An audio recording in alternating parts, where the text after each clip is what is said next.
Jackie Luebcke can recall her first day on the job at WTVP-TV Channel 47, Peoria's public television outlet. The station was located at Bradley University in a building that's since been demolished. On this episode of Postmark Peoria, the longtime television operations manager spoke about her long career in Peoria media with WCBU correspondent Steve Tarter. So let me tell you about my first day in 1986. Okay.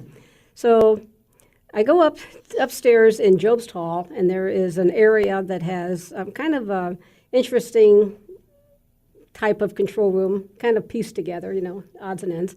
And we had 6 one-inch tape machines. And each of the breaks were manually cued. They had little spot reels, say 6-inch spiels with 1-inch tape, and they'd have to cue up every break, one element at a time, and then actually switch the programs by rolling the tape, waiting, take the tape, roll the next one. Manually. Manually, right. Yeah, so that's why for a long, long time, people that worked in our operations were called switchers, because you were physically switching from programming to promos to fund credits to, station IDs, and all of that was done pretty much by hand. Wow.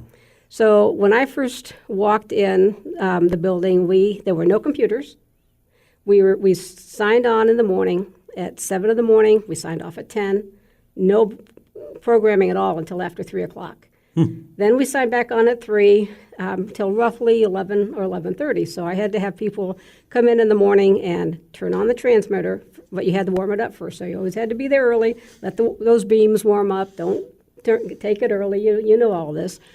And then you run your 3 hours of broadcasting, turn it off, and then isn't it strange to think that you're black 5 hours a day? Yeah, and well, yet that's where we were. I'm sure there's people listening who go, what, no computers? Yeah, no computers. How the heck do you run the thing? No computers, no tape library. I think we had, as I recall, maybe 150 one-inch tapes, and that's how we recorded and played back some of our TV programs at the time.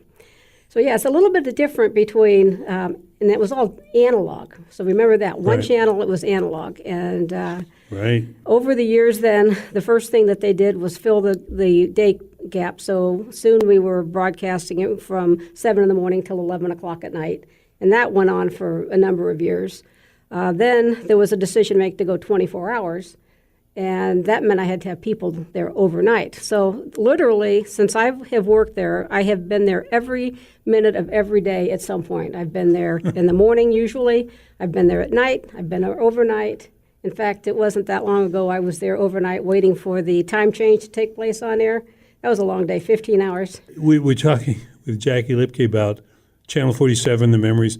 We're about to head, I just saw the email, the auction, the 49th. I can't believe there's been that many, because I remember some of the early ones. As well, you weren't there with the early ones. I was there on the 15th. 15th. I started with the 15th. Okay, but anyway, they're now it's all online, and that's a difference.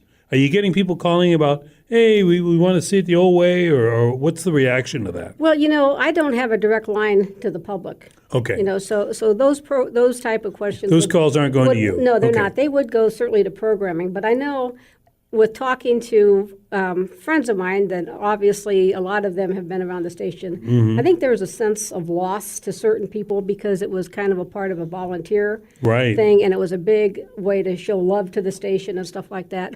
But like with any volunteer organization, things change over time. It ended up costing a lot of time and effort and money.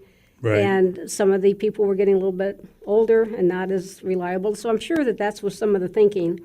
But everybody likes to shop online. Everybody likes to sit there with a computer and buy things. I bet you have a few things on your doorstep today. Oh, I was going to say, it's the way of the world now. I guess so. Exactly. So, yeah, I could see why, but I do miss, I kind of have a soft spot for the live television with 5 cameras and moving stuff back and forth and cross-shooting the artwork and, all the craziness. Luebcke has been around Central Illinois media since the age of 9. While growing up in nearby Washington, she delivered the Washington Courier, a weekly newspaper. At the age of 11, she became one of the first female carriers for the Peoria Journal-Star. Luebcke's efforts helped her earn enough money to buy a horse, and she still rides today and performs in local shows. And Postmark Peoria is a co-production of WCBU and Mike Sable. If you want even more stories about Peoria history, subscribe to the Postmark Peoria podcast. That's on Apple, Google, Spotify, or the NPR app.